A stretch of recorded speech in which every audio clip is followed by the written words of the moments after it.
Hi, everyone, and welcome to the first episode of Impactful Chats. Today, we're going to talk about meal prepping and meal planning and the difference between what you hear about in diet culture and then meal prepping and planning as a form of self-care. And they're two totally different things.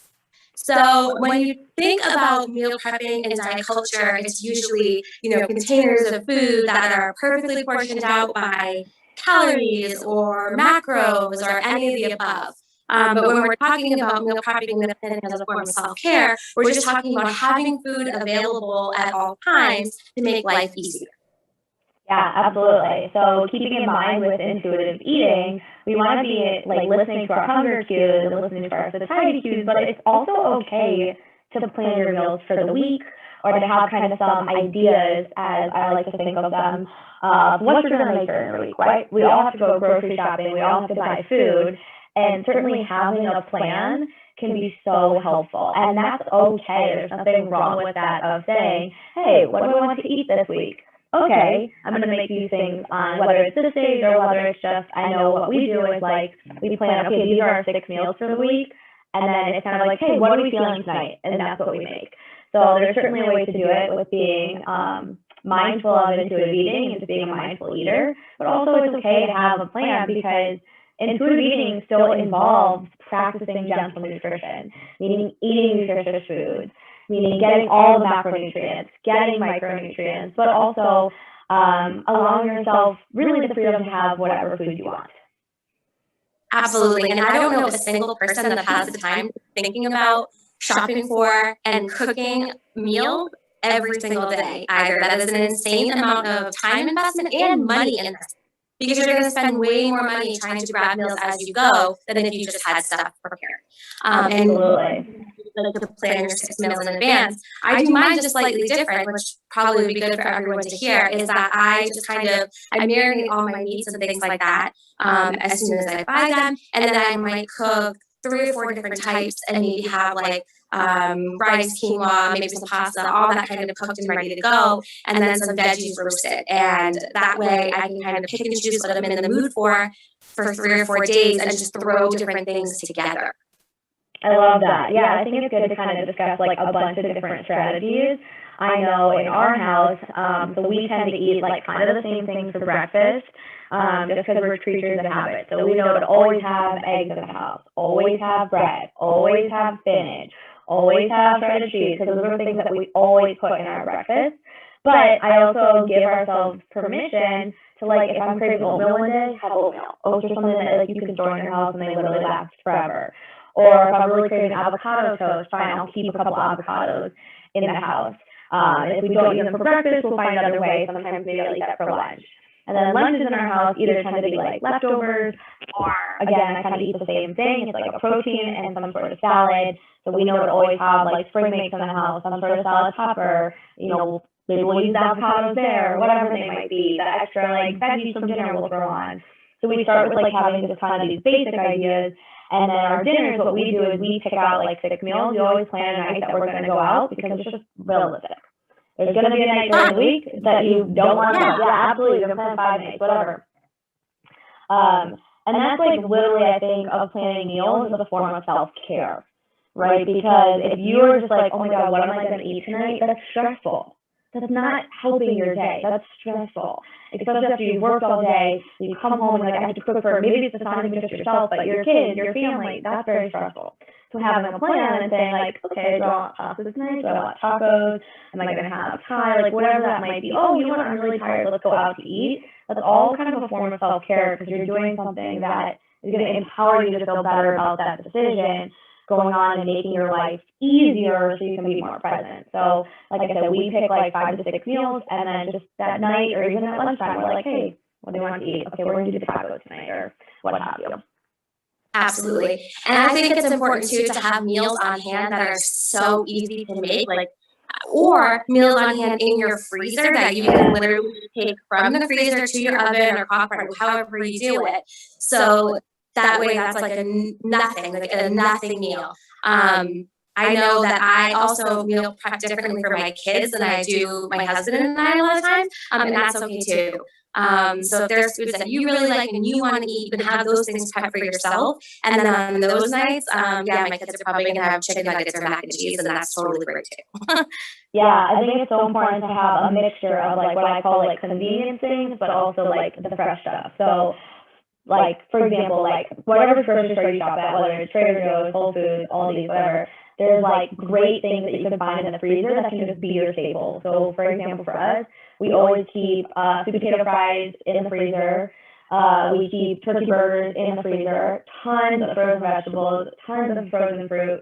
A, they're gonna last forever. B, you can literally throw them into anything. C, the air fryer makes your life so easy. We always have some sort of gnocchi in the freezer as well. And then like when we really don't know what to mix, it's like, okay, I'm gonna take the fries, we're gonna take the turkey burgers. All right, now we're making burgers. Even if we don't have buns, that's fine. We'll like do turkey, I've done those in the freezer too. Turkey burgers, potato cuts, whatever. And it's a really easy meal that can be complete, right? You can throw it on a salad or what have you. So I love the idea of mixing those convenience foods, which so many grocery stores have great ones that are full of health, full of great nutrients, and then, you know, if you have something fresh you can mix it with, wonderful, but sometimes, like, you're just making meals out of the freezer and there's nothing wrong with that. Right, absolutely. Yeah, I think that it's important to say that there's nothing wrong with eating frozen or canned or any of those prepackaged food. You can find really, really great foods full of nutrients that have been frozen or canned or whatever. I think a lot of time when you think of meal prep in the diet culture sense, that whole like clean eating is what kind of comes to my mind, whole food, clean eating, blah, blah, blah. And there's nothing wrong with eating those more convenient type of foods that you can get a ton of nutrition from as well. I think the stress of trying to find foods and try to make these healthy meals all the time, that is so much worse for you than just eating that frozen canned stuff.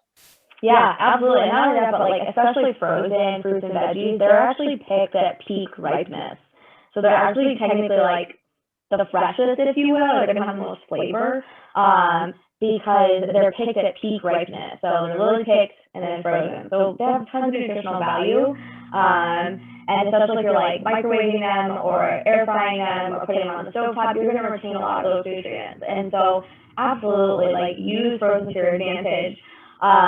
It's also just cheaper on your budget. Like you can get 10 bags of frozen fruits or veggies for $10 versus feeling like you always have to have fresh. If you can have fresh, wonderful. But keep those frozen ones in your freezer too, because there will be a time when you're going to need them. So I think the biggest complaint that I've heard from so many people with frozen veggies is that they get mushy. But I think pro tip for that is to cook them a little bit undercooked, just a little bit, and then they're a little bit more. They have a little more texture to them than if you cook them right to that level, then they start to get mushy because they have a little more water in them. Exactly. So a little undercooked or in the air fryer, like you said, is absolutely perfect. I have found the air fryer to be like a godsend. Like literally just to air fryer, 6 minutes later. Or you have a steamer works really well on that because the water will drain right out. Yeah, exactly. So I think it's just finding different ways to cook the types of foods so that they taste really good. Who the heck likes to eat mushy veggies? No. Yeah, absolutely. And I think that kind of also brings up this idea that I use a lot with many of my clients is like they struggle with like meal prepping their lunches. And so the idea of like making a casserole, right, where especially if you're working from home, right, you can throw in a bunch of nutrients. So like I have a casserole, like a quinoa casserole that's got like quinoa and beans and peppers and broccoli, put spinach in it, corn, cheese, like whatever you want, but you're getting carbs, you're getting protein, you're getting fats in it. You literally cook it all, you make it in a big casserole dish, and that way when it comes lunchtime, it's scoop, reheat, eat, and go. Right, so it doesn't have to be like a whole production of like, oh my god, I need to make this gourmet meal for lunch. It can literally just be, okay, I'm gonna scoop this out, reheat it, and go. It's kid friendly, like it works. And so like simplifying your meal prep. Like if you do have to do some prep on the weekends to make that casserole, but it will make your life that much easier, you know, for the week coming forward. Yeah, because you're talking about probably 20 minutes tops. Yeah, most of the time it's cooking. Yeah. Yeah. All right. So let's say our 3 favorite things to meal prep. So okay. So I'm going to start. So I love in the mornings. I actually love a chia seed pudding. Yeah.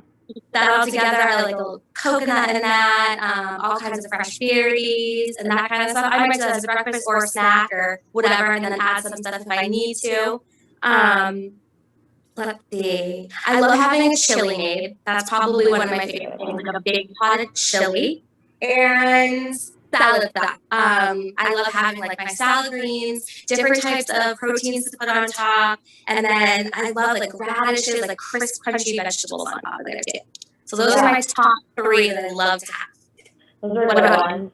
One of my favorites is doing like a pasta casserole because A gives you great carbs, and I'll use like a whole wheat or chickpea pasta to give it that extra protein to keep me a little more full. So I have like 2 different recipes. One's like a butternut squash, mac and cheese. It's so good. I want that one. I'll send you the recipe. I'll post the recipe with this. It's really great. It's got like butternut squash, cheese, turmeric, like all this goodness. I've even done it with like peas and broccoli mixed into it, so you have a little bit more color.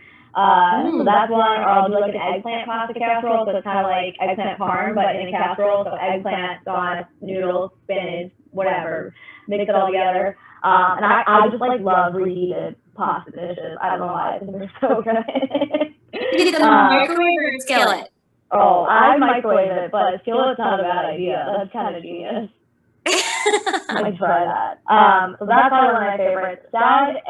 Salad, but prepping the protein for it, right? Yes. So like for me, we always keep tofu in the house because it's a really cheap protein. And so I'll air fry that. So I literally throw my tofu and like Kodiak cake mix, actually, garlic powder, onion powder, salt, throw it in the air fryer. It comes out really crispy and nice. And then I'll use that on my salad because the salads I'll just do like feta greens, salad topper, nuts, cheese, whatever, berries, salt, not salt, dressing.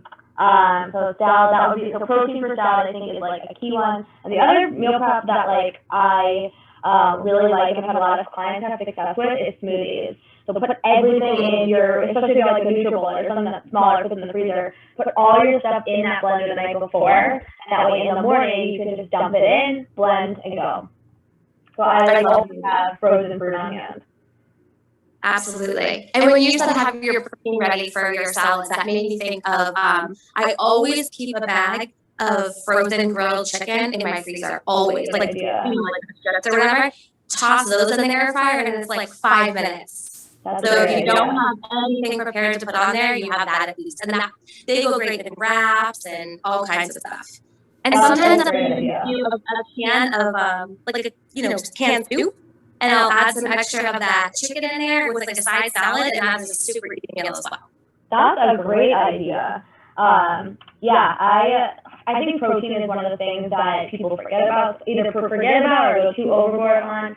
But the reason why protein is key is, it'll help their muscles grow, but it really keeps you fuller longer. Like, the biggest thing is it's going to keep you full longer, so you're going to be satiated until your next meal or snack, which I just think is key, and I think it's sometimes what people forget sometimes with their meals or their salads. I think salads is like a big one that people forget on. And so just having something that's easy, like that, to throw in the air fryer and prep, or to have already made so that you can do that. Absolutely. And I think one thing that we forgot to mention was like breakfast bakes or scrambles, like the frittatas. I absolutely love those. And I love them for breakfast, lunch, and dinner as well. Like, it is not just a breakfast food. For sure.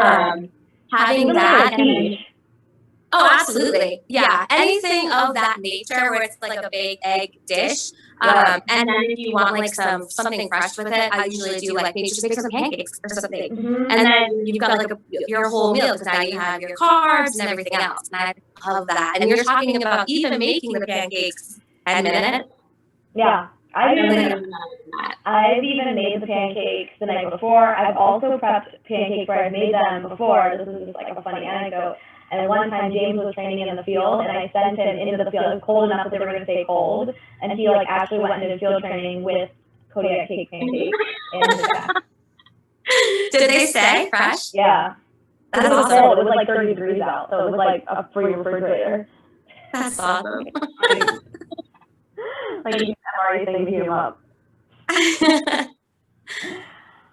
All right. So, final thoughts, I think, on this one is definitely just realizing that meal planning is simplifying your meals and simplifying, taking the time away from having to cook. Of course, maybe on the weekends or something like that, you have the time to cook these big meals or whatever the case may be, like more family traditional style meals. Great, go for it. But I don't know too many people during the week, especially that have the time to spend an hour cooking and then eat and then that hour cleaning up all in one day. That's a ton of time. But in no way, sense, or form is your meal planning having to do with a portion size or a calorie count or this many macros, that many macros. It has nothing to do with that. It is convenience, self-care, and time management. Yeah, it's all about decreasing that stress around mealtime. So having things that are easy to make, ready to go, nutrient rich, and just decreasing that stress around mealtime so that you can have, sit down with your family and enjoy a meal, or if you're on the go, whatever it is, but that you're taking that time to nourish yourself so that you can be more present and you're taking some of that stress away from figuring out what you have to eat. Absolutely. And then also knowing that it's not a plan necessarily, that you can be flexible in any way. So if you had an idea for something, hey, you can always throw that in the freezer and eat it the next day or 2 days later. Go out, accept that invitation and go out to eat. Like, you don't have to eat whatever you prepared. You can eat it the next day. So it's just an idea. Absolutely. Yeah. Love that. All right. So that was episode 1 of Impactful Chats, meal planning and meal prepping. If you guys have any questions about anything that we talked about, please send us a DM or an email. We'll be happy to get back to you. And we'll be back soon with another video and another topic. We'll see you guys soon. Yay.